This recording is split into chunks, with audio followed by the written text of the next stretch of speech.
আছে। রবি ঘোষ, ট্যাক্স বাড়ানো যাইবে না, বাড়াইছো তুমি। মিউটেশন আমি সব 1 পয়সাও না, এই তো ফাইল নিয়ে এসেছি সব। তাহলে ও কেন বলছে? মিথ্যা কথা বলছে, বারবার মিথ্যা কথা বলে। আমি ডিএম কে বলছি, ডিএম এটাকে ক্রস চেক করে আমায় জানাবে। ডিএম সাহেবের সাথে কালকে সব কাগজপত্র জমা দিয়েছি।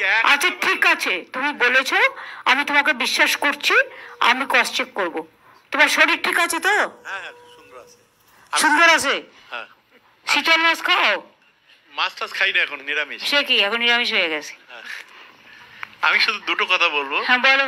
আপনি তো হেরিটেজ করে দিয়েছেন কোচবিহার শহরকে, কিন্তু ডিএম সাহেবের সাথে কালকেও কথা হয়েছে, এর আগেও প্রত্যেকটা মিটিংয়ে কথা হয়।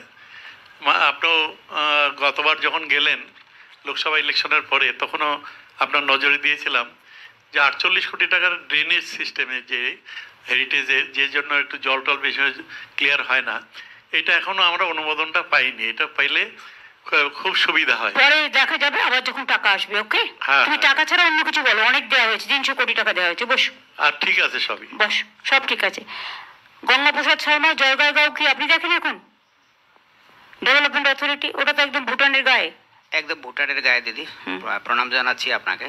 ম্যাডাম ওইখানে আমার দুইটা বিষয় আছে। একটা চা বাগান নিয়ে বিষয় আছে। চা বাগান খুব ভালো হচ্ছে, আপনার শ্রমিকদেরকে আপনি যে রেশন দিচ্ছেন তারা খুশি আছে ম্যাডাম।